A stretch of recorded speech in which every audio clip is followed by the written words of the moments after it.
Yemi's got to be done with Ben Kreider's autopsy. I'll get him processed. He's still a candidate in my book, so no one gets smug about this. You could know me 50 years, Marty, and you'll never see me smug. I'm seeing it now. All right, enough already. We're going to take Hank out, and then we'll get to the morgue. All right.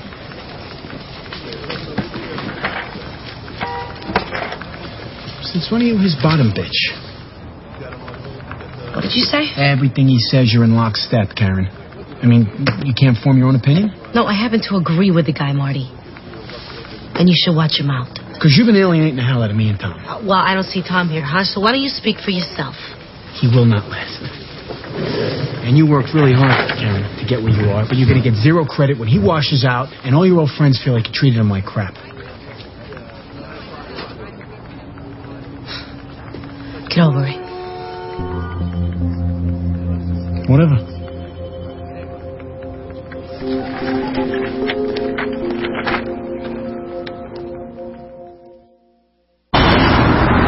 I'm just saying, I think we should go a little easier on Russo and Selwyn. What do you mean? I mean, I think they showed up a little on Ken Newell, and we should give him an extra inch. Now, who got to you? Russo? No one got to me.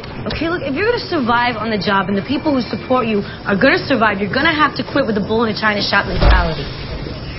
Is that what you've been seeing? Well, yeah, you know, it's like you got something to prove. I do. All right, well, if that's all this is about then, and you've no intention of staying on the job, why don't you tell me so I don't end up collateral damage? Excuse me. You guys want to step in? Your dog stays outside. Thought I saw an irregular bend around his right humerus. See that? X-ray confirms an unset break. And there's another one at his wrist.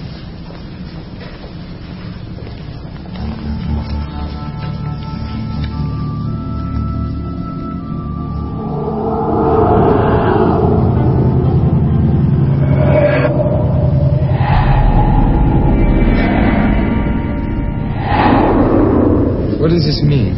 Well, it means the bones were broken and never in a cast, which they would have been had he seen a doctor. Any sexual abuse? No sex. Any other marks? Scars? Yeah, he's got a cut on his forehead that should have been stitched and wasn't. Someone didn't want this kid looked at. All right. Thanks. Need to have another conversation with Lloyd Kreider. I never hit my son. Never. How do you explain the broken bones? His skateboard or his BMX bike that he took crazy jumps on. How do you explain him not being treated? He'd come home every day with some new scrape, and he wasn't one to complain. Medical examiner said the arm was serious. He said it would be very tough not to notice that. Then it would have had to been just after I got locked up. Come on, and your wife wouldn't notice anything?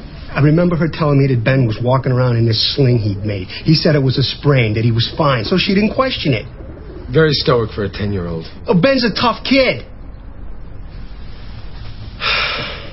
You know, look, I guess I should have told her to take him to the doctor, but I was just too out of it to give a damn. I lost my job. I was drinking, and I got involved with some wrong guys on a mail order scam. I blew it 20 different ways. And there was never anything physical when you drank? Never. So when we speak to your friends and relatives, they're going to confirm that? Yes. I yelled at Allison and the boys a lot back then, way too much. But I never raised a hand to them in anger. Where were you the night your son went missing? Home with the family. When was the last time you had a conversation with Ben? At dinner. We talked about the Mets trade. And then he told me that he was going to Kevin's. And I kissed him goodnight. Mr. Kreider, you must understand how those untreated broken bones look to us. I never hurt him. Well, if you did, the time to tell us is right now. What do I have to say so that you will believe me? I never hurt my son. I never hurt him. You know, I gotta be at a funeral home in 10 minutes, and I haven't even called Ben's grandparents yet. Do I have to do this anymore? Mr. Kreider. No, we're done for now.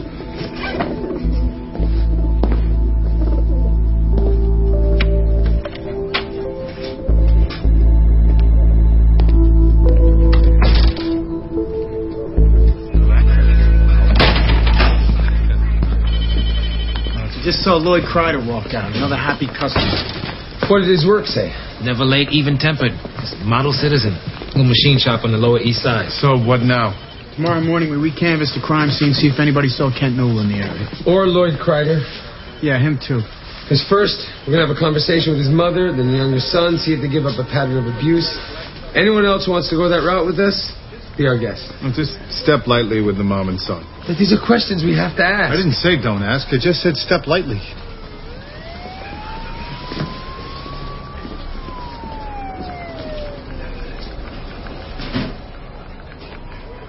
Are we alone? Yeah. Regardless of how long you think I'll last on this job, don't cut short my interviews. That was our interview, and I didn't exactly see the guy giving it up. Well, that's funny, because I was thinking we were just getting started. But Kreider did time. He's not just going to stroll into a confession.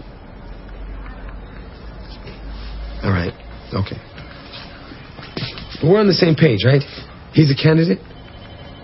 He's a candidate.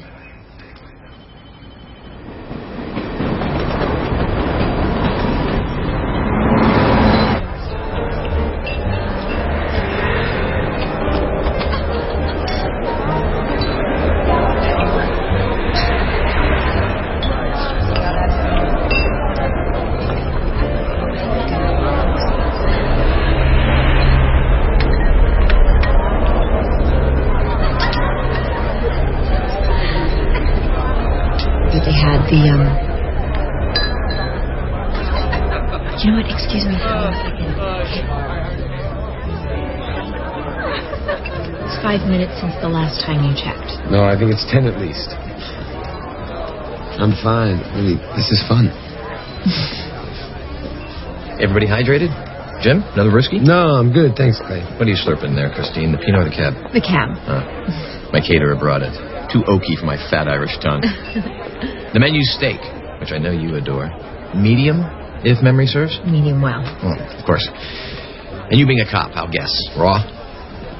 Rare's fine. Pass it on. Meantime, iceberg and rope fruit.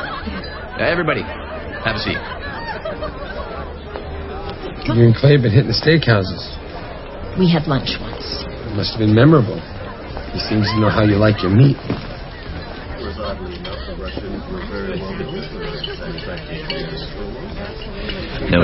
No more Paris for me. Barcelona.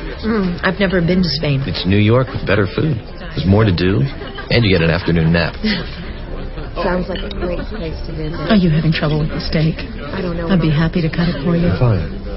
Condi's having its annual conference in Barcelona next month. You should come. Well, Jim's just back to work. Make tons of contacts. I know every absinthe bar. Think about it. Oh, I am so sorry. Did I get anyone? My lap. Here, let me get at that.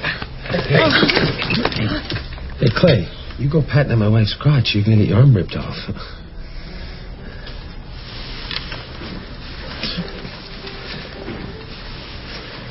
Thank you.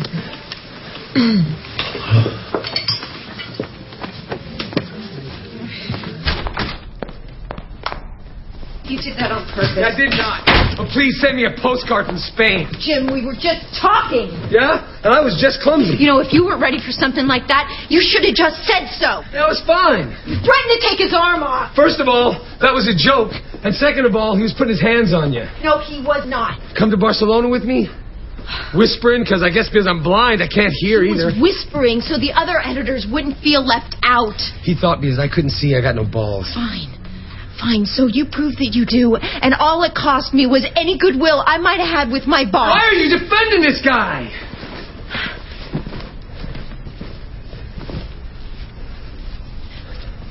We can't spend the rest of our lives sitting in this apartment. Oh, please give me a break. We have to try and make our lives just a little bit more normal. Oh, that was normal tonight? Guy inviting you out of the country? Come on, do you really think that I would go without you? Yes!